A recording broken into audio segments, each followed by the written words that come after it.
Hi, what's up, beautiful people? Welcome back to Free Game. I don't even know what episode this is right now. It's kind of cool. I actually have like a nervous energy right now, which I never get. So that's awesome. We got the guys from, I guess, just a bunch of different things, but we'll say True North Experiences. Mike Goldberg is going to be the co-host, and it's your boy Luke Gerasi today.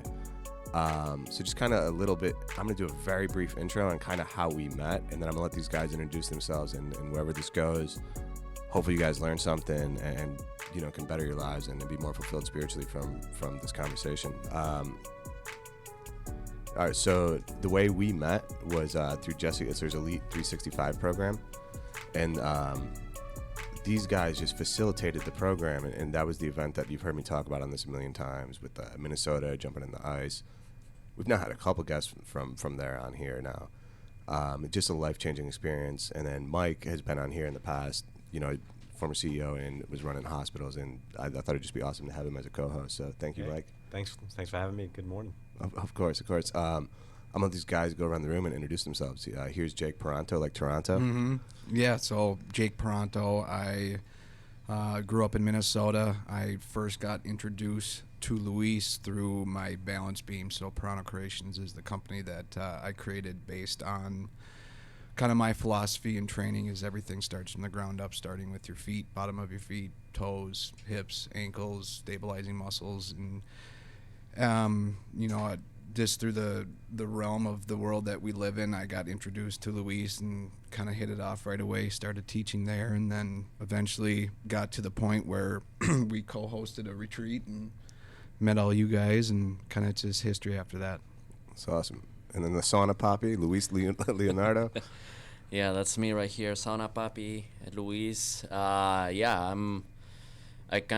like to make the introduction as I'm the guy from Guatemala that moved to Minnesota, hated the winter, and learned how to love the winter. And now I get the honor to teach people all the benefits of doing cold therapy, sauna. But yeah, I'm the founder of Embrace North, and that's a business that we have in Minneapolis for a subscription for people to be able to try sauna and cold therapy. And I'm the co-founder of Built to Breathe with Harrison, and we're also involved with the Sauna Papi as a brand, as a lifestyle. So I'm kind of sharing all of this passion that I have for the elements these days. But literally, I kind of met all of you guys through bringing the real winter experience to the table. So I'll leave it there to keep it a little shorter, just on the intro here now. Yeah. And then Harrison Klein, founder of Built to Breathe, and just sounds like a bunch of other stuff too. Yeah. Thanks so much for having us, Luke. And first off, just want to say the energy here is awesome. Like, we got such a cool squad, and super hyped for this podcast and this day. I met everyone through Luis, through our retreat last year with Jesse in February, and I'd originally gotten into that world kind of on my own through breathwork and cold exposure in my basement doing Wim Hof method. And I was in the corporate world at the time, and then I was like, there's this place that's doing sauna and cold. I'm going to go check it out. Immediately met Luis. I was like, I'm going to work with this guy. Somewhere down the road, I'm going to work with him. And now, fast forward a year and a half, and we have Built to Breathe, and the Sauna Papi, Embrace North is humming. We're going to start to do some True North experiences with this squad. So it's pretty cool. We got a lot of good things cooking here. Awesome, man. Awesome. And then Matt Aarons, organic regenerative farmer. Also, I'm sorry, I don't know the name of the farm. Is it Spring Lake Farm? Spring Lake Farm, and you take it from here. Yeah, so Matt Aarons, I'm the guy that decided to travel abroad, live abroad, France, Tanzania, other places, and realized how backwards our food system was, and got on a corporate and decided to farm. So now I'm doing small-scale organic market garden farming, producing for about 80 to 90 families a week, and believe it or not, it was snowing in Minnesota, and I was harvesting lettuce and spinach the other day. So he's telling me that. Yeah, that shit is crazy. And then we got Mike Goldberg, the co-host, who's been on here before, and just a man of many talents and experiences, and a really interesting mindset. I think you guys are going to really enjoy him as the co-host today. I think that's a kind of a perfect way to segue into this, though, because we're talking about like building your fitness from the feet up. I'm imagining everything comes from the inside first, right? So the food. Explain your experience from being overseas and how it changed your relationship with food. 'Cause Yeah, Mike was telling us. Sorry. No, I mean, my first real experience with, I think, food outside the United States was when I was living in France. We had, I mean, I was over there interning for the State Department, and I was playing college football at the time. I was training heavily. I went over at like 2:15, came back home at 195. But in France, I was eating more food than I'd ever eaten in my life. And I just felt great. My inflammation was down. And then immediately when I came back to the U.S., it was like, I felt like crap. And one of the big things over there is I was helping to lead a visit from then Secretary of Agriculture Tom Vilsack, and then the head of the Ministry of Agriculture of France over there. They were doing a little bit of a summit. And Vilsack, pushing GMOs, pushing corporate kind of food and corporate seed into Europe. Well, the French Minister of Agriculture was like, that's never happening while I'm there. Because then you see what happens in the U.S. with Monsanto and Bayer and all the other large food companies and chemical companies and seed companies that get involved and dictate our food system. And then you have what we have today. And so I think that was a huge awakening moment of, food tasted amazing. Like, I'd never tasted food that was that good, just at a base level. I felt amazing, and then I could tell how crappy I felt when I came back.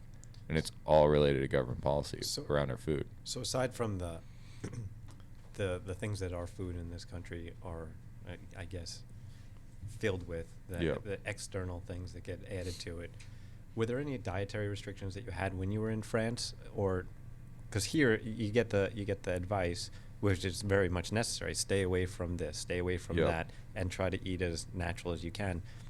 But a lot of people notice that when they go overseas or they go to another country, they could eat all of those ingredients that we're told to stay away from in the United States, right? The dairies, the glutens, the other things, the pastas. What was your experience in France? So when I was interning there, that was in 2014, I was gluten-free, and I'm still gluten-free, but I stayed gluten-free during that time. But when I went back, I ended up eating whatever I wanted, and I didn't have any effects. I also had a buddy who then, when we were traveling back over, was severely lactose intolerant in the United States. Well, when we were over in France, I was like, you just got to try the dairy. I promise you nothing's going to happen. Nothing happened. That's he was incredible. totally fine. Yeah. Nuts. Like, no issues at all. And so you just kind of look at our food systems and you go, why do we have all of these food allergies in the United States versus Europe, where you just don't see it at that scale? Mm-hmm. So, I mean, yeah, and you can just feel the difference. So what is it? It's the chemicals they put in, like the gluten. So you're saying like the same product over there like doesn't cause the same reaction, right? Yeah, so there's different strains of lactose too, based on the cow and the milk, number one. And then number two, for like wheat products, the parts per million for the types of seed, if I remember correctly, is different over in Europe than the seed strains that we use in the United States. And so that has a huge impact on your gut's ability to either manage the inflammation or whatnot. So it's not even the chemicals; it's the seeds that we use. Well, then the chemicals add a And then whole other aspect to it, The other shit. which is Everything's very processed inflammatory. different Yeah. compared to U.S. to overseas. Yeah. Okay. That kind of made me think of the Coca-Cola story. So Mike told us a funny story when we were picking the guys up from the airport yesterday. That kind of segues perfectly into this. Mike, you want to tell them about people's addiction with Coca-Cola, what you experienced in the hospital? And I'm sure that you guys kind of segued by Fitness Matters. Yeah, so I mean, number one, every one of us that are sitting here today are interested in health and wellness and fitness, right? And so that became one of the core principles that I had when running the hospital, and we had as a company as well. And there's this experience that I had while being the CEO of the hospital that really, it surprised me, right? It was one of the times that I saw people behave the worst, and that was that our company in a corporate department took away soda and sugary drinks and chocolates from our ability to purchase them in the hospitals, which is the right idea, right? It's let's promote wellness and health. We're a healthcare organization. We're taking care of people who are unwell. In a place where people are sick. And in a place where people are sick, let's not make that worse by also selling them the things that are going to make them need our services. And so 100% the right decision to strive for, the right goal to try to attain. But it was a very abrupt and sudden change when it was removed from the ability for the business entities to make the purchases. And the employees were incredibly angry, right? I mean, think about what we just saw, I think, during the summertime, right, with the, my body, my choice type of movements, right? Same thing was true with people who suddenly didn't have the ability to purchase Coke in the hospital. And we had some of the most angry interactions with our team members, right? It was worse than if you took somebody's paycheck away. It was worse than if you took their time off away. It was, I'm an adult, I can make my decisions. And so we had a bunch of town hall meetings, and I invited the people who were behind the decision to come and listen to the team members, right? So I thought it was important for the people who made this decision and put this policy in place to also be able to educate the team members on why they did it, but see the impact of the decision that they make, right? In a corporate environment, a lot of times decisions get made behind the scenes from people who don't have to live with the consequences of those decisions. And it was one of the most angry town halls that I ever hosted in the role that I had in the years of running the hospital. And ultimately, I was in the gift shop one day, and I just went there for something, chapstick or whatever, and I hear this person screaming and cursing at the cashier, right? And so I peek my head around the corner, and the cashier looks at me and was like, this happens all day, every day. And here you have two colleagues working at the same company, treating each other incredibly inappropriately, all because that person was stressed for whatever reason. Maybe they just worked on a patient coding for 20 minutes, their energy was depleted, and all they wanted was a Coke and a Snickers, and they couldn't get it, right? And that, to me, was the line that you can't cross, right? We have to support our team members in all situations and support them through the journey of wellness, right? Yeah. And in that moment, I figured out what the workaround was for the gift shop to still be able to purchase Coke and chocolates. I had a nice interaction with the two people so that they can calm down, but I gave them the permission to start to buy Coke again in limited quantities, but make it available for those people who needed it, right? Felt like they still can make a decision as an adult. And I would honestly tell them in these town halls, we failed the experiment in this country, right? You were just talking about the food, Matt. We failed the experiment that we can, as grown-up adults, make the right decisions for us and our children around our health. You look at the obesity numbers on the graphs that changed from the early 80s when they were starting to be tracked to where they are, right? State after state after state becomes more obese, and then the degree of obesity grows even that much more exponentially. So we failed, right? Again, the idea being that we should eliminate sugary drinks from everybody's diet. But the approach needed to change. And so two things happened when I brought the Coke back into the hospital. One, word spread throughout the organization because it's a multi-hospital organization. And I get a phone call a half hour later from a peer that runs another hospital. And he goes, hey, the lady who runs my gift shop was just walking by and was like, hey, Michael's hospital just added Coke back.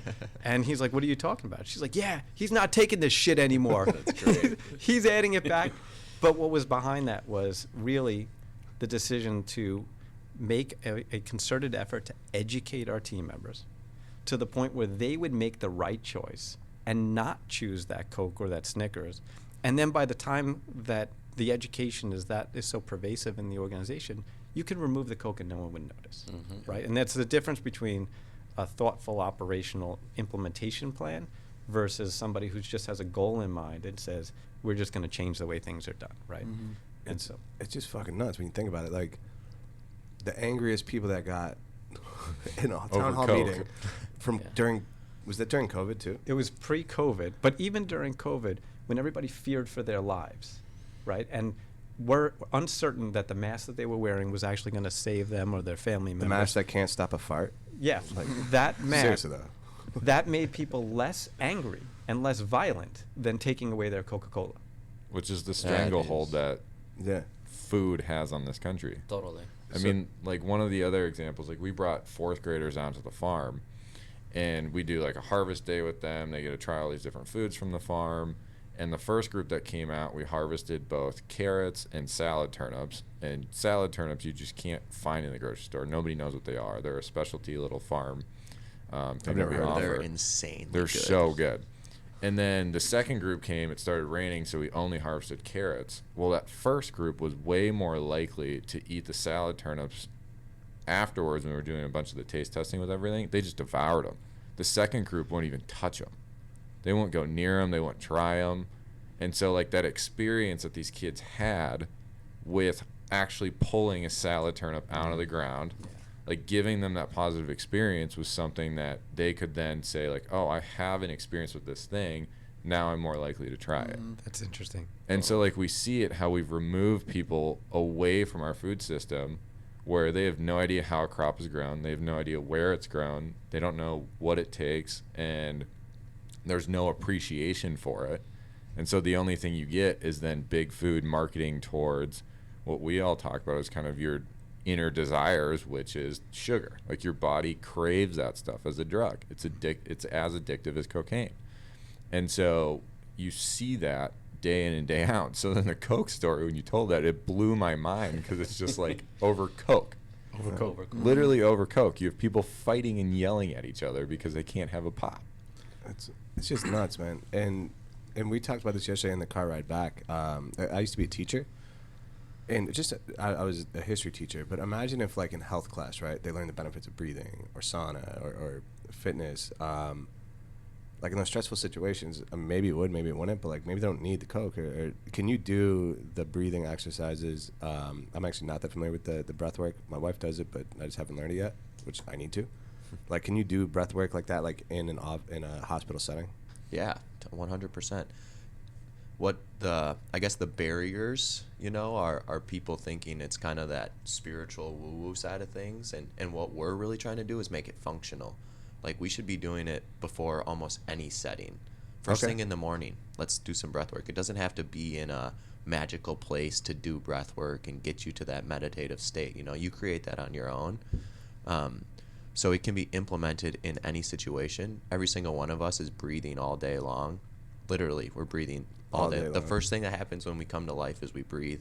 The last thing we're going to do is we're going to breathe. So there's something powerful about it, and it kind of comes from that spiritual woo-woo world. Yeah. But it's like, can we hone that in? Still bring in some of those concepts and those modalities, but bring it into this functional setting, which is like a hospital. The Aramaic word for breath was the same word for spirit.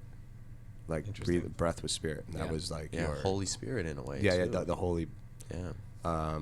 How long, and is there a certain type you do, like Wim Hof, or like, is there, like, so let's say somebody listening, or myself that really, obviously I want to learn that, I'm going to pick your brain later, but, like, let's say for somebody listening, like some of the homies back home that maybe have no fucking clue on any of this, right? Yeah. Is there something they could look up? Could they look you up? What would be, like, a way that somebody could learn it? So if my boy hates his corporate job and hasn't left yet, instead of just ripping somebody's head off, he can, or needing a Coca-Cola, right, or worse, like, they can do something like that. What would be an approach? Yeah. Well, you've made up some great points right there. A lot of people are in the corporate world and they are stressed out all the time, and the modality I do in the morning is like Wim Hof method, but it's very much intensive breathing. So it's building up this energy and creating intentional stress. So it's controlled stress for your body and mind. And then you go into breath holds. And when you're in that breath hold, you're in this alkaline state and your blood flow is just rushing, and you feel like you're like tripping, you feel like you're in a different world. And you created that on your own. You're throwing around energy. You're moving things, you're getting things going. And sometimes you get that, like, you get a runner's high when you go on a long run and you're crushing, you just, like, zone out. Mm-hmm. That's what breath work is doing at its core. Obviously, there's science behind it, and it's biochemical changes resulting in state changes for your brain. Do you know what those are? The biochemical changes? Yeah, I don't. So, like, the Wim Hof method is very upregulating. That would be, it's going to change your nervous system response to more of a sympathetic drive, which is going to put you in, like, a fight or flight. And when we were evolving, fight or flight was like run from that tiger, or run from that animal or whatever. We got to survive. We have to make our way somehow. And now if you can control that response, so you get to sit with that energy, that adrenaline, that it's dopamine, noradrenaline pumping through your system, and you do it more and more, you start to learn to control it and you cultivate it. And then you go into these breath holds and you sit in this breath hold and you're like, whoa, like, I should be freaking out and panicking. You kind of get that at first, and then you learn to drop. You learn to just surrender. And as soon as you can surrender, that stress hormone is going to, like, leave, the cortisol production is going to go. And that's what's building up in the corporate world all the time. And another part of this is breathing functionally. So if we're breathing through our neck, and this is a good way to talk about it, but you should never be breathing through your neck and shoulders or your mouth. What does that mean? So my neck and shoulders just rose when I breathe. Yeah, but we should be breathing through our nose into our belly. That's a good thing for people to know because I did not For know sure. that. So Yeah. there's I that's thought why I thought that was a deep breath was Yeah. when your Yeah. neck and shoulders I rise. know we all do because we see like Superman and Popeye, their chests are big. We see people like taking big freshes of breath air in Febreze commercials, and it's it's like that. They're going like that, and that's just to show things. And we're getting conditioned by society to breathe with secondary breathing muscles, which are our neck and shoulders, and that's causing stress and tension. We breathe 20,000 times a day. So if we're breathing 20,000 times a day through our mouth, which is inefficient, through our neck and shoulders, which is stressful, that's going to create this ongoing stress for the human. So immediately in the morning, the first thing I'm doing is breathing diaphragmatically through my lower belly. And now I know how to do it properly, so I do it super intensely. Then I go into those breath holds. And then right after that, I go into cold water. So the breath primes you for the cold water, it primes you for the day, but it also is like the most stressful thing you're gonna do. Because then when you go into your meeting later, you're already in this state where you're like, I already did that, you know. What does the amount of time look like to have an effect? Think about like the busy business professional, right? Yeah. About to go into a meeting, or in a hospital, they're about to go into surgery or deal with somebody in an emergency room. How long does this take, and when is the ideal time to spend the time breathing in order to get to a nice, calm, I don't want to say relaxed, but manageable state that feels different than what they're usually used to with a stressful environment? For sure, like calm alertness is kind of what you're looking for. And there's a bunch of different tools and modalities and techniques. That's what we're doing with Built to Breathe. It's not just the Wim Hof method. It's not just like big, deep breathing at the night. In the middle of the day when you have a meeting, let's do 4 minutes of different techniques, but if you extend your exhale, it's going to induce a parasympathetic response. So if we all So what's the difference between parasympathetic and sympathetic? that's like rest and parasympathetic sympathetic's rest and jacked up, digest. and Sympathetic's parasympathetic like is- jacked up, like parasympathetic's like adrenaline. You Fight gotta or flight. go. Okay. Sympathetic, Yeah. parasympathetic is rest, digest, It's like- relax, Okay. like chill. Yeah, All right, nice, man. but again, it's not like you're gonna fall asleep chill. Yeah, you know, yeah. it's this like mental clarity and alertness that you would want. So if we all took like 3 breaths and we extended our exhale for 10 seconds, it's automatically going to put us in a parasympathetic response. So it doesn't take that long. Yeah. You could do 5 minutes. You could do up to 30 minutes. Some people are doing hour-long breathwork journeys, and then they're going to different places. But On the shorter side, though, for somebody about to go into a meeting, is 4 minutes ideal? Can you do something in 2 minutes? you could do it in 2. I would say my like honey hole when I was in the corporate world was like 5 to 8 minutes of, I would do a little bit of Wim Hof style, so a little bit of that more energizing, and then a couple breath holds, and then right before the meeting, I'm doing like 3 seconds in, like 9 to 10 seconds out. So I'm really getting into that calm state, but I built some energy up before it, and that only took like 5 to 8 minutes to do that. And I guess one of the good things about breath is that you could probably do it in the meeting. Exactly. If- That was the next thing I was Discreetly, gonna say. right? 100%. Like right here, I'm making sure that I'm breathing through my nose, because you should always be breathing through your nose. And then talking about the functional breath, making sure my diaphragm's going on the inhale, going down and out. The the intercostal muscles in between the ribs are working properly. So understanding how to functionally breathe, and then you just do it because you breathe constantly, right? So you practice, and it just becomes second nature. A habit. Yeah. We form a positive Yeah. habit with it. Yeah, and That's one of the key. big things about the breathing part is when we think about logical decision making versus emotional decision making, you're gonna make a decision much more emotionally if you're jacked up, kind of Yeah, panicking in a for way, sure. stressed out. Whereas if you're sitting in a meeting calm, extending your exhale, you're activating the parasympathetic, you're thinking more logically, you're able to answer questions more, you're actually hearing what's happening. Whereas if we're in this stressed out state, which a lot of us get before a meeting, we're not hearing everything that's happening. we're And so thinking if about we what's can next. right. Yeah. And so if we can slow that down during the meeting, and then also knowing your transition periods between meetings, right? Like some people have back to back to back to back. Well, your body can't handle that back to back to back. There's a reason why people get super burnt out during the day from back to back to back meetings. So how can you use that transition state? And again, it's calming your nervous system down.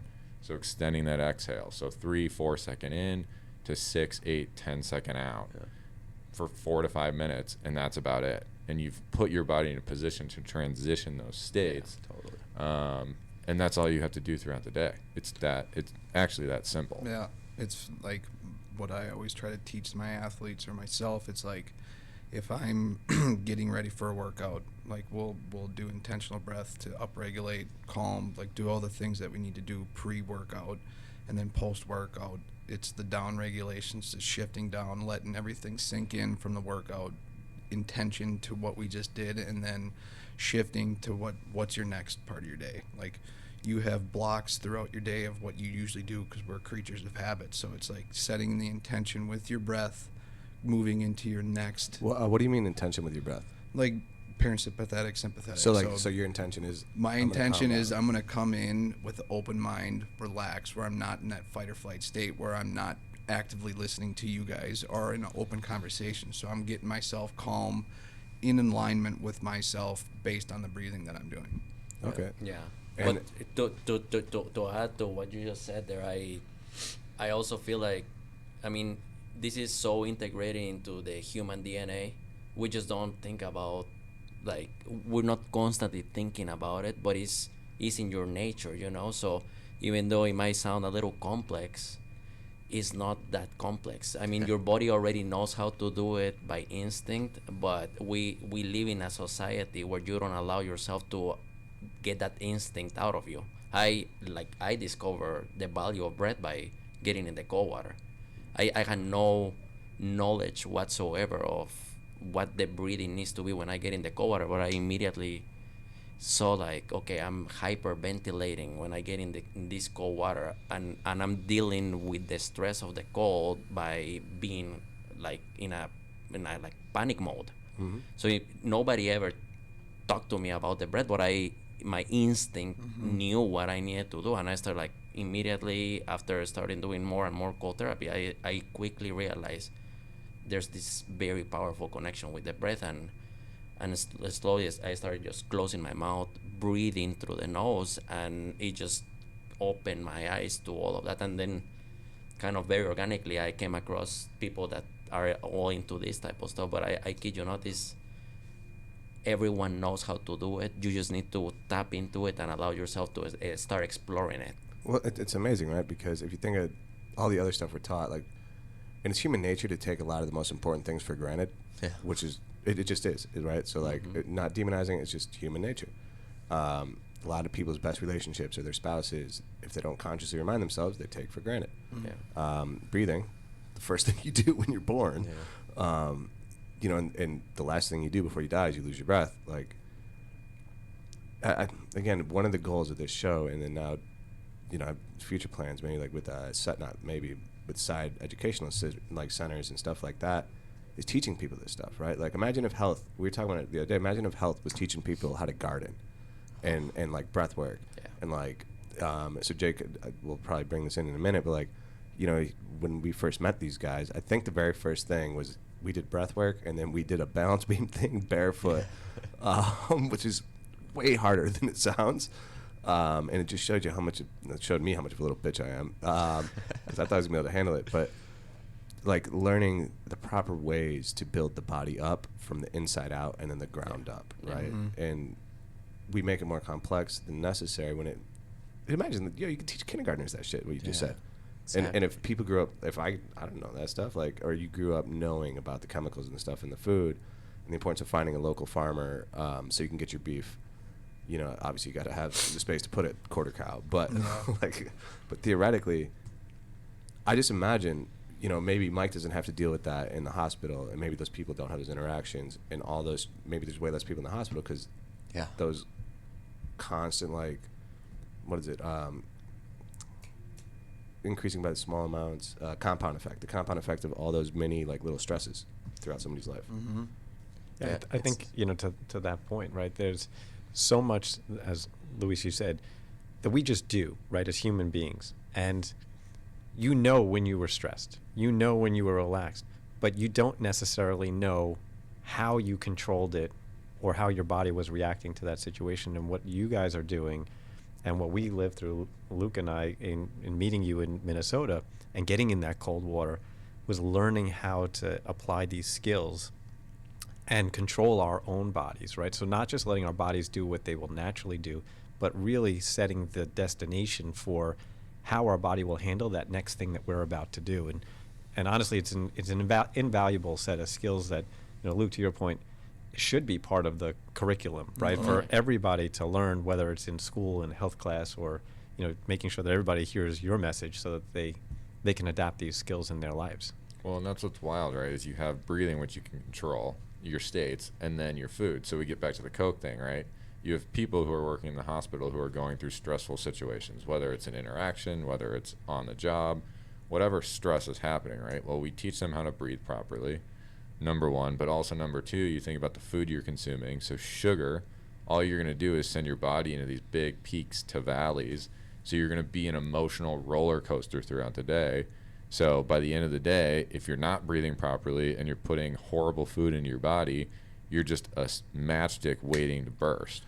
I think of this a lot, which is kind of fucked up, but human beings are amazing because of the amount of shit we treat ourselves like. Yeah. And the fact that people are still functioning, maybe not optimally, but still functioning and not. I mean, they're alive. Yeah, they're alive. just surviving. It lasts into a point where they break, and that could be mentally, physically, That's and it's true. like, oh shit, I should have took There's a lot better of care of myself. And we're seeing more and more of that. For sure, it's coming out, and I mean, it's unbelievable. But it comes down, like we talk about breathing, food. It's like the awareness factor. Yeah. Like what's your self-awareness? What's your self-talk with yourself? It's like, I didn't know any of this stuff until I went on my own journey, and like, holy shit, breathing is just rocked my world. And then I always loved cooking, but what really got me onto the health phase was when Matt was working with Mindstrong, and they did a 30-day like whole foods challenge, no processed foods, and I was like, I'm 100% in for this. I'm gonna go hard. And after 30 days, I was like, okay, I see why we eat like this. And you don't know until you personally go through it, and it's what's really hard. Like, you come back to the Coke thing, people can't be told something. They need to figure it out themselves. They need to hit a certain part in their life where it's like, here's the ceiling. When does that become the floor? Like, they need whatever it is in their life to hit it, to make it to that next level, and be like, that's why you're saying that. Because if you tell somebody that, they're like, fuck you. Yeah. Don't tell me what to do. Don't take away my Coke. It's like, educate them, bring it to the forefront. Hey, this is why we're gonna do it. Here's the studies. If you want to learn more, I'll tell you more. But you have the choice. You're an adult. You can do whatever the hell you want. But this is why we do it. And this is like, I'm living for longevity for my wife, my son. Like, I want to be able to play with my son, my grandkids eventually someday until I'm 89 years old. I don't want to be stuck in a wheelchair or in hospice or Right, whatever. what does quality of life look like? 100%. Right? But it's funny what you say. You're 100% right. If you listen to anybody who's transformed their life and gotten onto the podcast circuit or into the speaking circuit or told their story, it's always about them having that moment of transformation and going through it and seeing what life is like on the other side. And the question is, how do we incentivize people to learn this stuff in order to live the healthy lives and make the right decisions so that they don't wind up in the situations where they have to. I think we have to change the narrative where it's don't celebrate the person that gets on stage saying, I had this incredible moment in my life where I transformed myself. Let's find the person who just always lived that Get way. ahead of it, Right? Yeah. And start celebrating them so that they're the people that we want to emulate and follow and be like and have the lifetime so that you can remember your why, right? There's a lot of people talk about what's your why, right? And if it's to be present and physically active and have the best quality of life with your family, then that's your why, right? Mm-hmm. Some people will respond to that and they'll just say, well, I need to do what's easy and I need to survive, right? And that's the thing that we have to figure out how to overcome for them, right? There's like an interesting old parable, and it's like knowledge is learning through experience, wisdom is learning through other people's experience, right? So like hopefully people become wiser and they listen to this and they'll hear it. I mean, I have to imagine, I'm guessing with like your work with like saunas and cold plunges, all you guys work with that stuff, you have to have seen people get off like anxiety medicine. 100%. That's crazy. Yeah. Dude, can you share some of that? Because I have my own hypothetical in my mind war with like big pharma, right? if you're listening, leave me alone, please. I'm not on your radar. But Or you like- can sponsor this podcast. Yeah. No, I want to take it. I want to take it. I'll pay for it out of pocket. Well, I think from my own personal experience, I seen it just through the cold, basically. That's where I seen it the most. Just teaching people how to get it into a stressful environment and be okay with it, and then teaching them or just giving them the very basic tools of this is what's gonna happen, this is how you're gonna feel, and it's okay. We're just so pampered in society these days. We're so soft. It's like Comfortable. nobody tells you to get uncomfortable. I mean, to put it in a perspective for me, like I grew up in Guatemala, like we don't have winter there, and my mom always told me, like, if it's cold outside, you gotta wear a jacket, and you're gonna get sick if you don't do it. And it's like, And now it's you the run around complete- shirtless. It's the complete opposite of what I do these days. So it's like, get out of your comfort zone, because you were meant to be more in nature and living. You're not meant to be living in a soft environment all of the time, So the cold has really taught me that, like, getting people completely in a very stressful situation because you're gonna jump in that cold water and this is how you're gonna react. Here's a very simple tool: shut your mouth, breathe through your nose, and relax your body. Make amends with that, and then to see the after effect of that, because then they take that human experience and they're like, wow, like. I kid you not, so many people have told me after they get in the cold water for the first time, they're like, I think I've been depressed. Like, I have never felt this high level of feeling alive after getting in. It's without a powerful. substance. without, Right. so Right. that's what has taught me, like, why are we allowing ourselves to be in comfort all of the time? Right. You know, and I'll keep going into the rabbit hole, like, food. You need to eat breakfast. You're gonna die if you don't eat breakfast. Like, And now that's terrible. Like, it's like fasting so much better for you. yeah, Yeah, way yeah. So it's like, think of all those mini components that society has integrated into your day. Like, oh, you wake up, you gotta go eat breakfast. You You're need a- gonna Not go- only that, you have to have the incredible edible egg. Yeah. Right. Yeah, exactly. And the Sugar-filled cereal, And the cereal. and the milk, and Yeah. the toast It's with just- jam. And the milk that's apparently from bad cows with Yeah. chemicals like that. Right. Yeah, and there's such a like very long protocol of things that we're allowing ourselves to do all of the time, and all we're trying to do, like us here, is like we're just cutting through the chase. Yeah. It's like, I mean, to me, when I first started doing cold therapy, that was 2 years after I moved to Minnesota, because I hated the winter. I was like, this is horrible. I don't know how people can do it, and Don't run from And the I was pain, in go a- towards it. so I literally started taking cold showers, and then quickly I was like, this is amazing. I want more of this. So without nobody telling me, like, I just started not putting a jacket when I would go out to. I'm like, And you didn't catch a cold. yeah, I'm like, I'm not gonna die going from this building from my house to the car. So it's just micro doses of get uncomfortable, and then in return you feel awesome. You actually feel happy. It's like a very deep level of happiness. We're all looking for happiness. It's the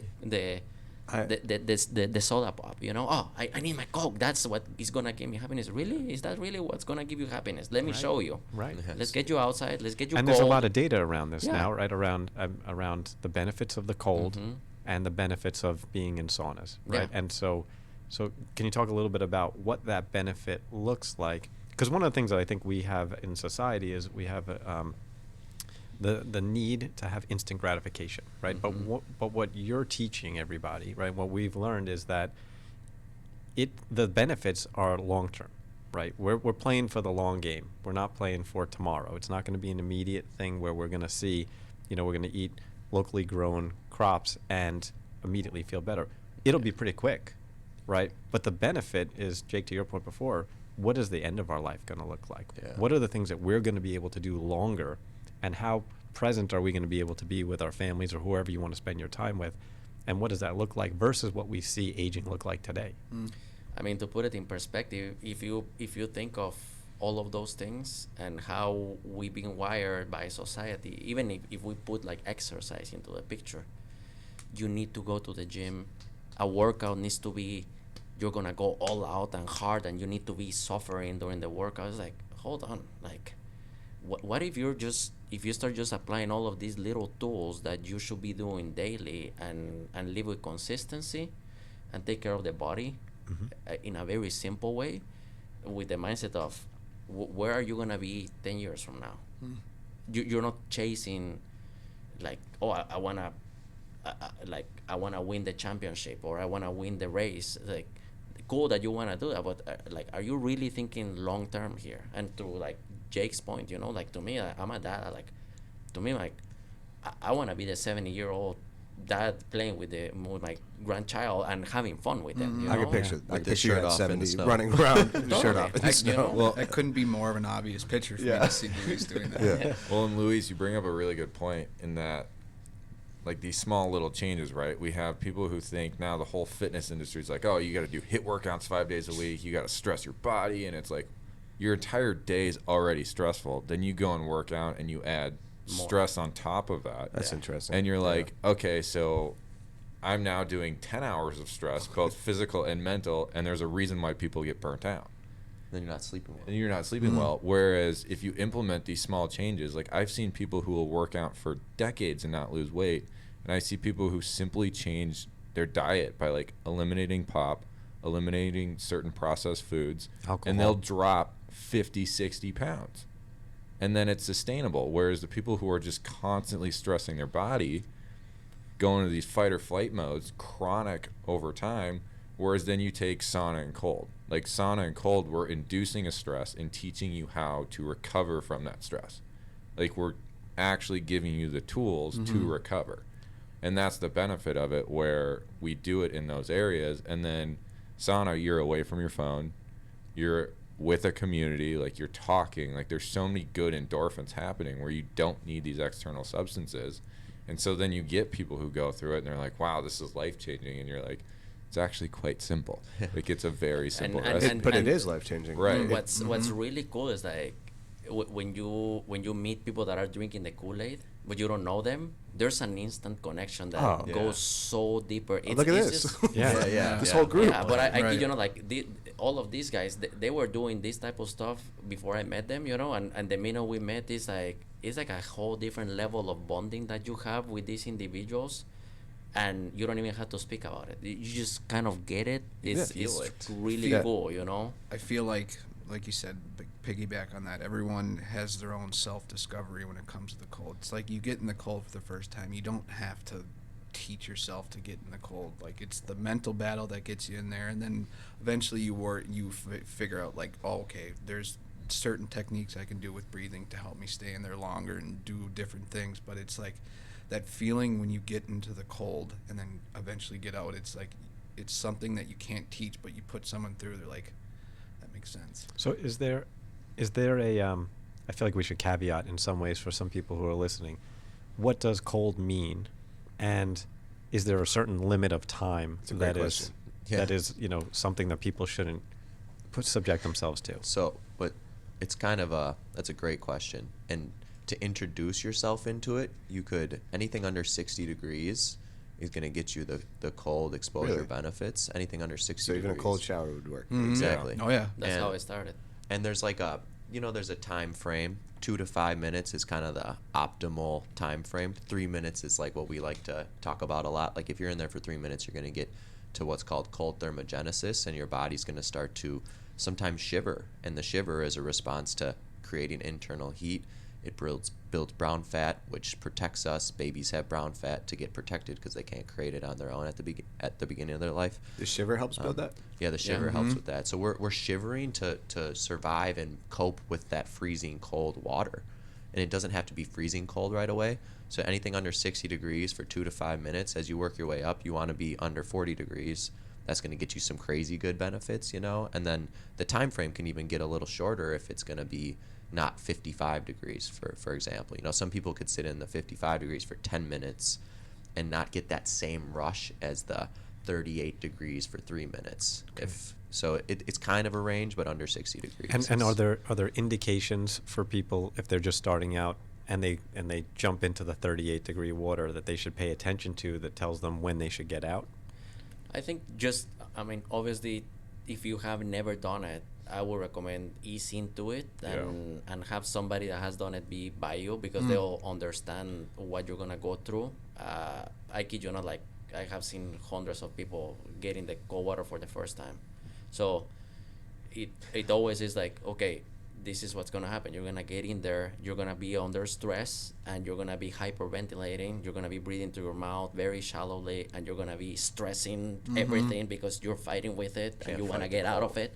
So it's like lean into it, relax, and focus on your breathing, and do it just with those two things: relax and focus on your breathing. And then literally in about a minute, if they're doing those two things correctly, you can start to notice that their body starts to adapt and starts to make amends with it. And you don't really have to teach that to people. There's been several innate. occasions where I kid you not, I get somebody, I told them what I just told you guys, and they just don't do that. And it's like, And they jump out within the minute. It's and- just It's it's like- it's they've never experienced the fight or flight mode like that, so they can't physically and mentally handle it, so they get out. Yeah. So what I did, like, to start with my cold exposure is I was through the Wim Hof app, and I started with Is that free? Yeah, yep. And So you can called pay Wim Hof app, guys. You can pay for it too as well, but it started with a 15-second cold shower. And I would literally time it on my phone or watch, and then work my way up every single day from there. So a second more, and always, like, it's progressive overload. They use it in workout terms, but you can do the same thing with the cold shower. So do 16 seconds the next day, and then you eventually get up to 3 minutes, and you're just sitting in there like, okay. And then you get to the cold tub, and then you get to the lakes. It's like everything is a process. Everything, think about it like a muscle. The more you train it, the better you're going to get at it. The better you're going to get at it, the more you're going to get into it. And then you get in the rabbit hole of just like, And, and then the cool thing is how incredible the human body is to adapt to those stressful situations. But you have to you need to get yourself in that position and start doing it consistently. Yeah, we don't adapt unless we're stressed out. We don't respond unless we're stressed out. So if we're sitting in comfort, we don't adapt. You know, to what Luis was just saying. Well, that's when the growth happens, It's right? When exact- we're stressed and growth when and we're comfort do not coexist. Yeah. You know, When we're outside of the yeah. normal. When balance. when it comes to the cold, this is my own personal opinion, you know, and I might be wrong, but I still feel like we're just seeing the very, very tip of the iceberg with what it can Pun do intended. to you. Yeah, like, and to me, it's been a very organic kind of guinea pig situation. How I've been learning about it, because I started with cold showers. I started then the next year taking my layers off, and I feel like every year I get to peel the onion a little deeper, you know. But what's cool is, like, every winter, because we go through the summer, you kind of lose your cold tolerance, so you have to rebuild it. And every year I'm like, okay, now I'm rebuilding it, but I'm gonna try to tap into something new and see what happens to my body. Like when I first started going in the lakes, in the cold water, like, you know, I like wearing neoprene gloves, neoprene booties. I would get in the water here, and I would be like right here, a little stressed still, you know, even though I've been doing cold showers and all of that, but slowly I've been like, I want more, like to the point that this last winter I was like submerging myself to here in the water, you know, because you I'm can like, barely see. you guys got the You can those barely see. little, Now, like, now we things got the you put on. poppy Yeah. stick. the poppy stick outside the lake. but it's been very cool to keep kind of exploring that. And this last winter I was like, okay, I'm gonna get rid of the neoprene gloves and booties if I'm going in the cold water in the lake, and started spending more time barefoot and letting my feet adapt to the cold. And like, some people were kind of, well, some of you guys saw me running around when we were in Minnesota doing the winter retreat, but it's crazy to see that the body will adapt. You just need to constantly be giving it micro doses of discomfort, you know? Well, the human beings, it's just interesting how, to me, everything in life is symbolic of something else, right? So the way you do one thing is everything. And it's like you're saying, like, you know, you do that and keeps building. And we always say, you know, if you do your best every day, your best gets better, right? If you only do 10 push-ups, you do 10 push-ups every day, you're going to do 12 in a couple of days, and 16, 18. And what you guys are saying is just, again, everything to me is symbolic. So obviously, like the way you're saying, when the stressful situation comes, just lean into it. My success in my life has been when, like, difficult situations come, I just go into it. like there's a Jay-Z has a quote. I basically quote Jay-Z every episode, but it's like, don't run from the pain, go towards it, right? Run to the and storm. it's like same thing with like psychedelics. Like if something is giving you a negative message, I was bringing psychedelics too, but you know, you don't run from it. Doesn't mean like you don't fight it. You just like, okay, cool. You just lean into it. Yeah. And then it's like, oh, it's not that bad. Yeah. It's when you go to avoid it, Yeah. is when it catches you. It tracks you down like a bear, like hunt, just fucking rips you apart. Well, and I kind of shared this with Harrison last week, but I'm always trying to explore deeper certain concepts. And last week, and I was like, I'm gonna, what's gonna happen to me if I just jump in the cold water right after I wake up, you know? It's the best thing ever. I'd say Right out of So the it's mental like, move, yeah. but so I kind of like I made the commitment last Saturday. It was like Saturday night. That's when the idea came to me. What, Luis? What if you just, the minute you get up in the morning, you don't have any excuses. You're gonna go jump in that cold water right away. So I made this mental commitment in my mind the night before, and it's crazy because even I've been doing this for a long time now, but I wake up in the morning and my mind is already seeking comfort immediately. It's like, hold on, yeah, you're gonna, Especially when it's winter. And I'm gonna go make some coffee. Right, I caught myself making these excuses already to kind of delay the process, and I had to almost like slap myself in the face, you know, like, you told yourself last night that you were gonna do that. So I'm like, and I just went out and I actually took a video where you guys saw it. I clipped Yeah. on the clip my Clip nose. on him? I'm Was it like going 4:30 in the all- morning? Legendary. No, it's like the day that I sleep in on Sundays, you know. But it was like 8 in the morning. I think it's important though for people to hear, right? So even a wild man like Sauna Poppy, Think goes through his head. yeah. So it's like They still have the my same point doubts. is like, it's always scary. You're gonna have to deal with it. Tap into it. Like, I kid you not, like I did it 3 minutes, maybe even 4 minutes. I don't remember how long. But I get done with that. My wife is with the kids upstairs. She didn't know that I just went to do that, and then I come all wet and shivery. She's like, "What were you doing?" I'm like, "I just jumped in the cold water," and like the remaining part of the day was so amazing. It's like I already did the hardest thing Yeah. that I'm gonna do today, and now I'm gonna get to enjoy it, you know. And plus, there's all these benefits that I'm gonna reap Right. from doing Chemically, your Yeah. body has those benefits, right? That aside from feeling accomplished, that you put yourself in an uncomfortable situation, you overcame it, you accomplished it. Now your body is actually benefiting from some of the stuff, Harrison, you were talking about before, about how your body changes with the dopamine release when you have cold exposure, right? And so increased energy, increased mood, increased circulation, increased mental clarity, like less stress. It's crazy what it does. And to piggyback off Luis's point, and we were kind of like introducing people, the cold water is cold for all of us every single time we get Yeah, in it it. still sucks. Like every single time it's cold. You're That, always it's good for not- people to hear that though. Yeah. You know what I Yeah. mean? But 'Cause it's not like Luis is warm when he's in the cold water. Yeah. You know, he's controlling things that have talked to his brain about how to control that state, you know? And then you've been that through it translates before, to right? life skills too. right, you because know? you know that you've accomplished it. You Yeah, know that you and can survive you it. can do it. You're not gonna die, you know? Like, yeah. So important to that push was- yourself in it shitty really situations. is. And I'll kind of piggyback off what Luis was saying, but like when I was in the corporate world, I was every morning for like the last year when I was in the corporate world, I had an ice freezer in my basement and I would jump in it in the morning, and it was the most stressful thing I would do all day, and I would have to lead meetings throughout the day. And then I wasn't thinking about those meetings at all. I was like, I'm going to go crush those meetings now, because I crushed that cold exposure and I kept myself accountable, and I chopped that off right away, you know? So I think like if you have a lot of stressful meetings in your life and you're thinking about work a lot, get yourself cold and do something a little bit challenging in the morning, because then you're going to approach those meetings and those stressful situations that previously were stressful with much more grace and ease, and knowing that it's not that big of a deal, you know? Like Yeah. you primed your brain to make a hard decision and accomplish it. So that makes it easier to come into the meeting. Well, fuck that. I just took a cold shower for 3 minutes or jumped in the cold tub. I'll be fine with this. So you're used to making those hard decisions, which makes those other hard decisions throughout the day easier. It's kind of symbolic of the approach that you're the first one I heard say it, at least with fitness, right? So with your day, you're building it from the ground up. Like you start your day off, you're choosing to do something shitty and get through it.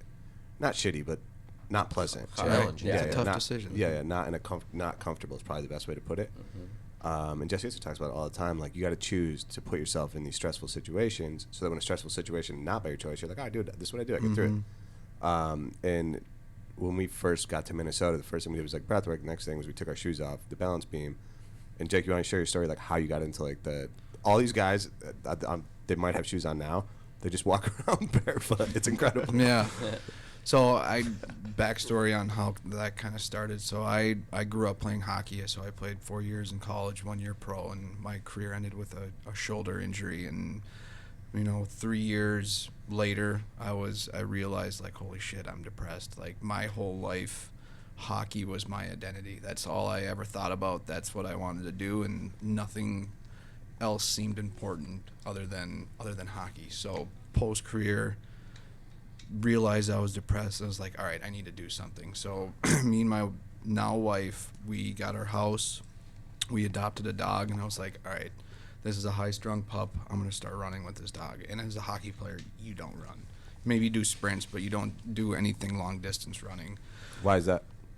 You don't have to. Just watch how they run, then you figure it out. It's just long runs doesn't really correlate with hockey. I mean, you're The getting muscles enough you have to use for skating. And you're getting enough cardio skating, so you don't need to get that from running. So started running, and then I was introduced to trail running. And trail running is very uneven surface, up and down, like you name it type of thing. And it was just wreaking havoc on my lower body. I was like, well, being curious, I was like, I'm going to do research to figure out how to strengthen my lower body. And I came across this Instagram account called The Foot Collective. And kind of their Is it whole, still around? Yep. Oh, yeah. All right, so guys, they're they're Foot Collective. They're big time. So next their level. kind of their whole philosophy is everything starts from the ground up. I was like, that makes so much sense. So they were utilizing the balance beam, like kind of what you saw. So they have like a different version. I made my own. So I was like, I can make that. I'm going to do. Can you talk a little bit about the design? Because when we were told that be prepared for balance beam work, Yeah. I pictured what you see at the Olympics when they do beam work, Gymnastics. Right. but gymnastics. But that's not at all what Yeah. you're Right. describing, right? So my balance beam is like there's at Menards is a local shop down where we live. Is I got a 4 foot, 1.75 inch diameter dowel that lays horizontal on the ground about What is a an inch. dowel? It's a long piece of wood, circular. Okay. it's kind of like a stronger broomstick. Yeah, Right? or Yeah. I mean, it looks like a clothes hanger rack. Clothes hanger rack, right? So and, I know what and, you're talking about, yeah. and then I made cradles for it to rest on the ground so it doesn't spin or it stays in place. And there is an endless array of exercises and stretches you can do that strengthen your toes, your ankles, the bottom of your feet, your knees, your hips, and then the stabilizing muscles that keep you and able to balance. It's hard to train those muscles without balancing and getting your body off kilter for those muscles to fire without even you thinking. So the longer I was doing it, I started on my own. I had no intention to start what my company is now. And I just would eventually have a guy work out with me. I'm like, what the hell is that thing? I was like, that's my beam. He's like, well, okay, let's try it. And they tried it, and they understood, like, oh, this is humbling. Yeah. And Very and humbling. then it's like I made one for Harv at Mindstrong, and Nick Bukestad, he plays in the NHL, and they started using it, and it just eventually word of mouth grew into like, all right, I could maybe put a LLC behind this, and it's really cool to see how it started organically. You built the business from the ground up. 100%, Yeah. literally. And I literally like messaged Jake. I saw him. I'm like, this is incredible. One of those things. He's like, to me, he's like the most balanced individual I have ever met in my entire life, and probably everyone agrees here on that. But it's crazy. Like, it's so humbling and it's so simple. and if you see Jake's feet, Yeah. right? Yeah.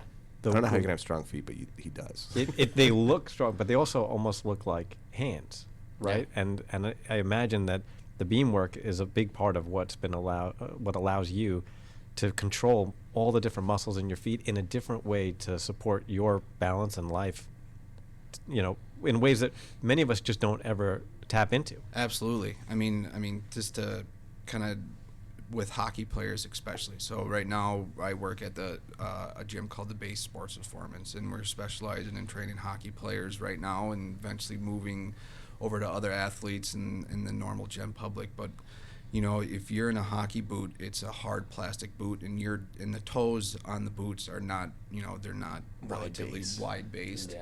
So a lot of hockey players' toes are just jacked up. I mean, tucked under each other, and that's the same with, you know, 95% of the world with wearing shoes every single day.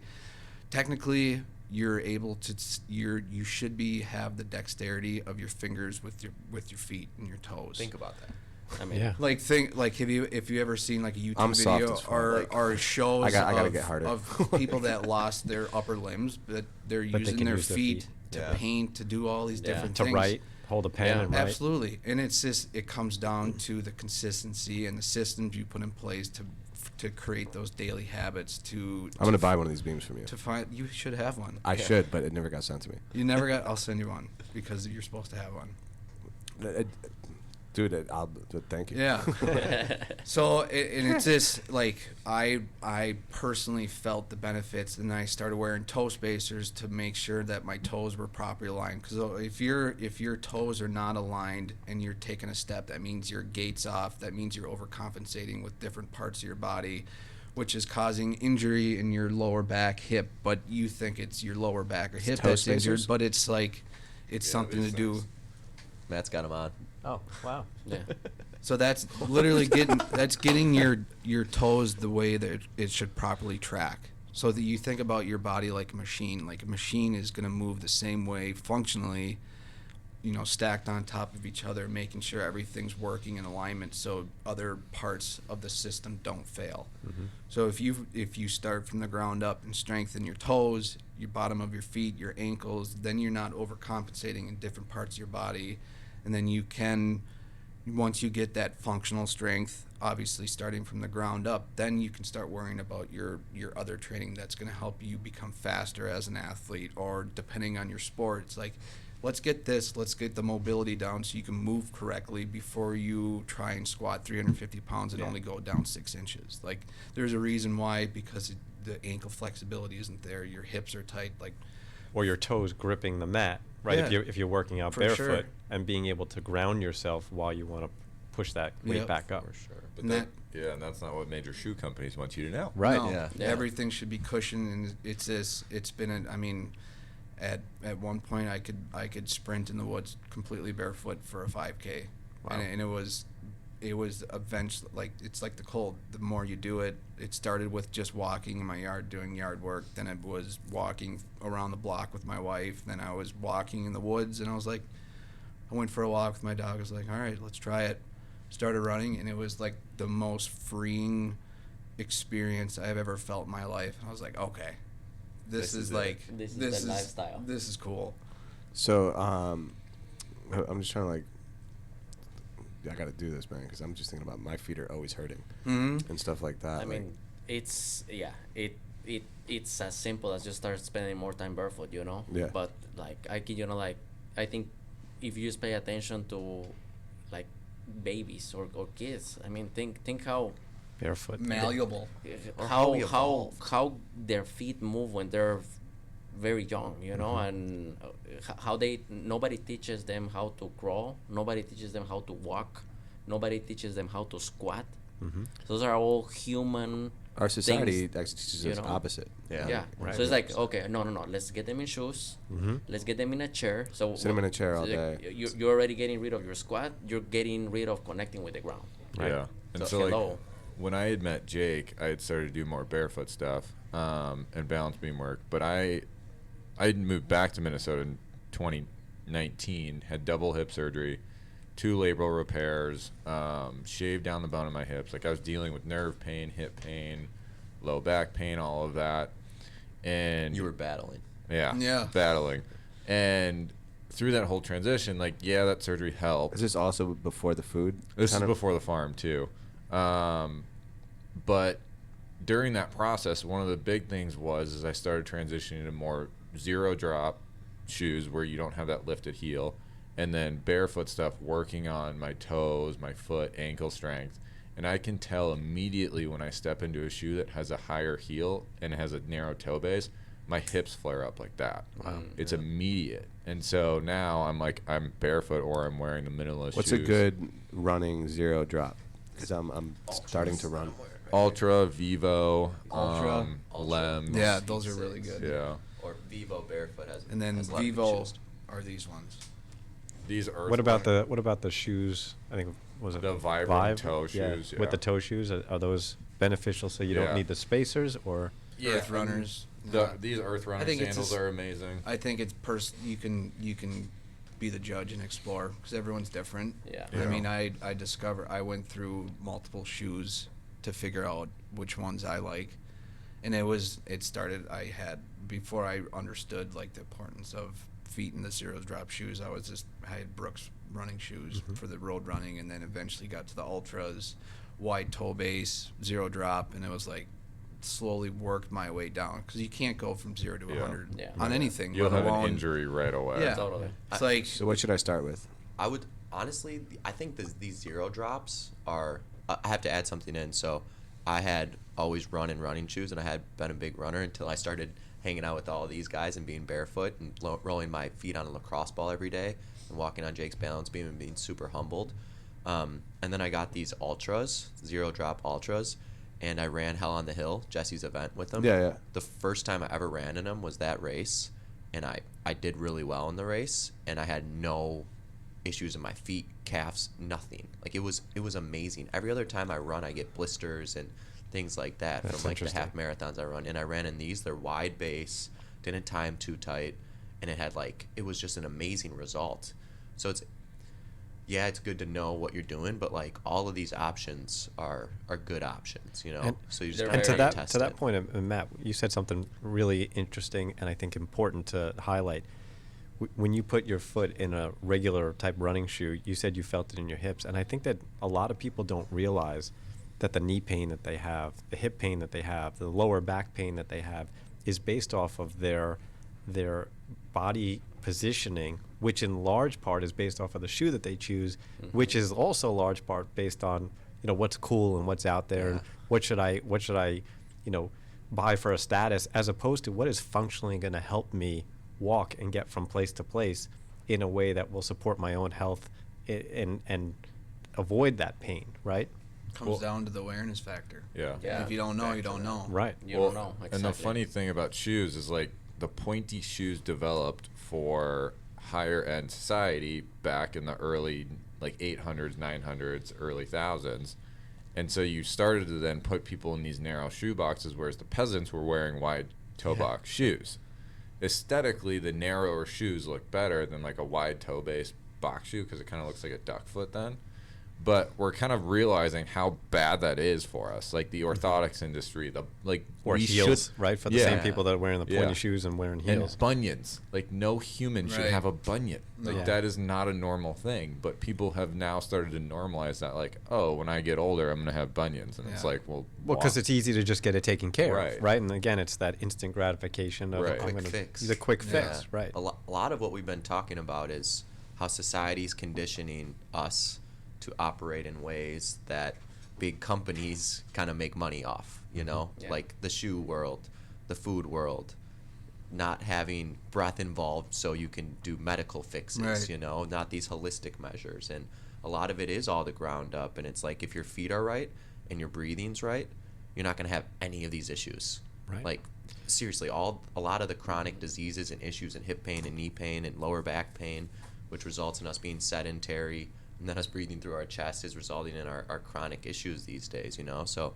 a lot of it is how society is shaping us to think we need to act some type of way. And what we're all doing is like on a mission to change the lifestyle experience, you know? Yeah. It's the lifestyle. It's not just one thing. It's not just the breath for me. It's not just the feet for Jake. It's the breath, the feet, the food, the loving and caring of his family, Yeah. and the cold and the sauna, you know? It's- So it's the yeah. lifestyle. It all goes and together. it's so simplistic. The point of all of this is like you just you gotta get back to the basics as what is the bottom line of a human, you know, and can you explore that with a very simple mindset to start tapping into that. It's not too complicated. We have made it so complicated. Yeah. And It takes like to kind of segue a little, or just give you a perfect example that I'd love to share with people. Like, look at animals in the nature. They all look the same. Mm-hmm. They don't have very big differences among themselves. You know, you look at a group of deer living in nature, they all look pretty much the same. Right. What are they doing? They're doing the things that they need to do in order to survive all of the time, period. Right. And They're not eating every- because of a clock. They're eating because they're not- hungry, right? Yeah. They're So, moving around to and get their food. They're dealing with what the day is gonna bring, what the environment is gonna bring, but they're just doing that. They're just doing that, you know. So it's like, why do we allow ourselves to be so detached from that human nature, and just like, Well, and some of it, straight back to the core. to you know? that point, right, is think about a lot of the jobs that exist for people, right? Their jobs, especially over the last couple of years, have put them in a chair, in front of a desk, in front of a computer, for 8 to 10 hours a day. And maybe now they're doing it at home, so they're not even walking to their car or walking to the subway and then Right. walking to their office. They've literally lost all those steps. And it's not just about getting back to nature. A lot of the things that people do when they go to the gym is to substitute the fact that they're sitting all day long, right? And they have Yeah. to get some activity in. And so the question is, how do we educate people to get back to those basics? Walking meetings. Walking meetings. Like here's the thing, standing. right? Like if Standing. you're sitting, your body's not circulating blood that well. So if you want to have productive meetings, think about more active meetings, whether it's walking. If you have access to a sauna, or if your office can get a sauna meetings are the best. You're most focused on that person in that environment. There's no distraction. Those conversations are They're usually more sauna open meetings. too, right? Oh, They're sauna way talk more great. open. The most vulnerable So, like, Sauna talk is the conversations. best. Yeah. So like anything that you can get blood flowing, you're gonna have better ideas. You're gonna have better thought processes, better conversations. And so I think like when you have somebody again that sits in a meeting all day, that person's lost after meeting 2. Yeah. It's useless. Yeah. It's They're useless. lost in meeting one. Right. Yeah. Usually 7 minutes in is the Yeah. average. And it's like, so why do we keep doing that in corporate America? I don't get it. Yeah, and And- Because it's the norm. Right. No I- one, well, no one wants to break that social cue. And they don't want to acknowledge, right? This is, I think, a big challenge in corporations. They don't want to acknowledge that most of that work just doesn't need to get done. No. Those Yeah. conversations don't need to take place, and it's a waste of resources. But what that means ultimately is that there's going to be a lot less people who are employed if people are going to be For sure. Way more recognizing efficient. that, right? Yeah. And way more efficient. And so in the absence of people wanting to solve for that problem, they just let it continue. Yeah. Yeah. And I think we have this tendency to always be chasing a carrot in front of us. So there's always, even if you're an athlete, you're training because you wanna win the gold. You know, that's cool. But what if you were just living your life at the best capacity For you. that you have? You For know, you, yeah. I have a great example that I'll share with you guys. I remember, and this is, I kind of look back to how I have kind of discovered some of these things. But I remember living in Guatemala, watching like the equivalent of like the Tour de France race in Guatemala, you know. That's a And great I story. shared this story with Harrison the other day, but I was watching it on TV. I'm like a teenager, you know. I have this memory of these guys, the 2 professional cyclists going up on this mountain in Guatemala, and the camera is following these guys, you know, and they're professional athletes trying to win this race, you know. And here they come along, this little guy that lives in the mountains in Guatemala, who's riding a very crappy bicycle. He's going up the mountain, but little that they knew that this guy was living in nature and doing this type of thing, and he probably just lived there all of the time riding his bike. And here these guys come, they're competing against each other, and you can see it. $1,000 high-end Yeah, bikes. and they get next to this guy, and this guy is like, oh, like, who are these guys? And there's a camera. He's like, you can see the excitement on this guy, and he just He started- wasn't in the race. He wasn't in No, the race. he's This is a getting his groceries. random He was just guy biking. that lives in the mountains in Guatemala. He's not training professional cycling. Yeah. You know, he's not chasing winning a race. Right? Here comes these guys, and he's like with a big smile on his face, and he's just riding the bike next to these professional athletes. And they're pushing as hard as They're- they can. And this guy is literally kicking their butts basically in a crappy bike, just going with them, and the guys couldn't get rid of this guy. You know, and all of a sudden he got to the road that he was gonna take, and he just disappeared. guys? Yeah. He had no idea. So that imagine how many people are out there that live in nature probably, or they're not wired to be competing. Yeah. But we have even this misconception that everything needs to have a reward always, and dude, like, we're not tapping into our real like. Yeah, and we can get into the whole conversation around what does that goal even look like when you achieve it, and are people satisfied when they get it, or did they actually find that the value was in that journey of just It's trying to 100. achieve it, So right? that's That's what exactly Jake what I was just gonna say. It's not like you get that big thing, and then the day after, it's like, oh fuck. What next? It's right? it's Yeah. the process that gets you there, and fall in love with the daily habits that you put in place for yourself to be like, I gave everything I could to get myself to this point, so I have no regrets on how I train, no regrets on how I live my life. So it doesn't matter if I win or lose, but I'm gonna give it my best, not worry about like whatever one else is thinking about me. I know I gave myself a best opportunity to succeed in this area, and then you don't have to worry about, oh, this, I need that win to feel a certain way, because that's never the answer. And I think that's really hard for people to understand. So that's why we're all so passionate about what we do, because we teach the systems that we put in place to get ourselves there once we get to that whatever goal it is, or it's not even a goal. It's just we're living a way to be. Fulfillment. It's a Yeah, lifestyle. exactly. It's a It's- lifestyle. You know. Right, because like- that goal is probably when we're all on our deathbeds, Looking right? back. Looking back Yeah. For sure. and saying like that was an incredible life. Yeah. Well, and Jake, you Right. brought up a good point of like post hockey. Like I dealt with a post football in college. It's like, well, what's next? It's like depression. Yeah, right. And a lot of us who were athletes in college dealt with that of like, well, that was my identity for 22 years of my life. Like, Yeah. I grew up playing sports. I love sports. Now I have to go to work. Like, what is this? Yeah. What is this work thing? And I think we always are fighting this. And like my escape was getting into hiking and doing all of that. Well, then I had my hip injury, my nerve stuff, and that was taken away from me. I was like, who am I? Like, what am I doing? Now it's like my new identity that people say is like, oh, you're Farmer Matt.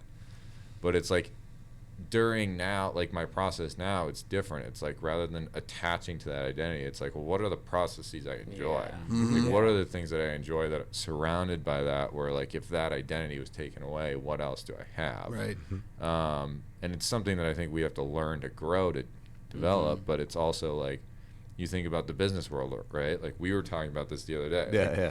As like there's a study that came out and it's on the Huberman Lab podcast about happiness, and it's like you start to get less happy between your mid 30s up until your kind of early to mid 50s.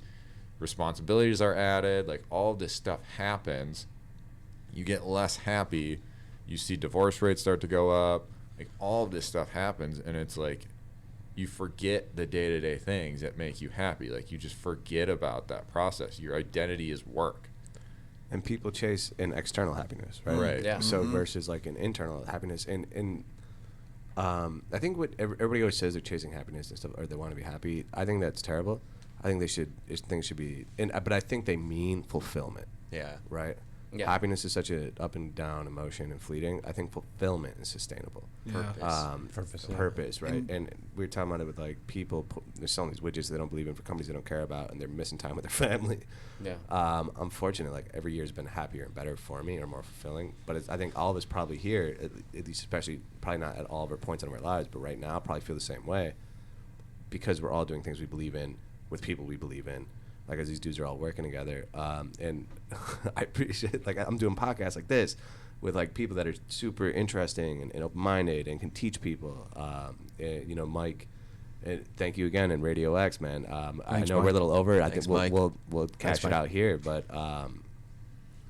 guys, this has been an absolutely incredible episode, and hopefully, if there's two messages, maybe probably a lot of them, but like if there's a couple messages, it's from what I got out of it for the listeners. Hopefully, you get this too. It's embrace hard times or hard situations, embrace it, go into it, come out of it, and what you guys said before like had me thinking, because I used to be in phenomenal shape. I used to be a pretty good athlete, but I don't have that next sport to train for. And now I'm thinking like, yo, I'm just gonna train for life. I'm thinking 10 years down the line. I've never thought that way. It's like Longevity. like I'm like a power lifter like type guy. Yeah. And now I'm thinking like I'm literally I'm gonna get these running shoes and I'm gonna start training differently. But hopefully, you know, you guys make it your lifestyle, and then people learn from social conformity. So if the more people that are doing this, the more people that will do this. For Right. sure. Yeah. Right. So spread that torch. Like, Yeah. you know, bring that torch to the listeners, to your friends and stuff like that. And this will be a better place. So again, we call it free. Yep. One last thing, we do have a retreat. Yeah. So Oh, just- my bad, We my gotta bad. plug Yeah. our retreat. Yeah, so we will be running 2 different retreats. We've got one in January, so January 20th to the 22nd, and February 18th to the 20th. We're Say doing the them dates in again. January 20th to the 22nd, and then February 18th to the 20th. We'll have it's pretty much going to be similar to the northern experience you guys had up there. Sauna, ice, breath work, movement. Nature. We'll be doing farm to table cooking, so Jake and I will do the cooking. We source from all local organic farms. Each one of us is going to Yep. lead like a type of performance seminar, basically our different specialties, and we're going to collide on all those things. So basically what we're talking about right now, we're going to give people tools to apply to their life, you know. It's so they can incredible. change And their how do lifetime. these people access it? So, again, we found out we had a large listening and downloading. Most of it's through like iTunes, Spotify. I got to step up the social media. And We all that can shit. send we can send you the link, but but just we put have it, say it right now so they can so find it's it. truenorthexperiences.com. TrueNorthExperiences.com, guys. Yep. Yeah, and you come experience the real winter Yeah. with us. It's It's a sauna poppy. Yo, the craziest shit. One of the craziest things I've done in my life was this experience in Minnesota, It sleeping was in a tent. life changing. You know, Absolutely I- life changing, and probably the single most frequent thing that I've talked about all year this year since we met back in February. The biggest compliment that I have received probably in my life was it came from you guys experiencing the winter, the way that we showcased it, like the comments that I got right after that was done, everyone's life completely changed from it. I mean, It's- it changed our lives. Yeah. I was able to share my childhood with a group of people that I've never met in an intimate, vulnerable way. And we poured our lives in the way we lived. There wasn't any bullshit from us. This was like who we are to the core as people, and be able to share that with you guys and to see the feedback and Yeah. how much it changed you guys. It was like the biggest spark of fire underneath us to be like, all right, I'm in alignment here. I'm going to stay on this path and do whatever I need to keep on that, because it was life changing for us as well. And, Yeah. and I don't think we knew at the time that it was like a once in a lifetime thing that was taking place in that moment, not only for us but for all of you. And I think it's incredible now that you've come up with a way to continue that Yeah. with True North Experiences, because to have more people have that opportunity to see and experience life in all the ways that we just talked about is just, it's life changing, and it should be a requirement for everybody in life to go through. It teaches people to have an open growth mindset. Yeah. I mean, a lot of people have that closed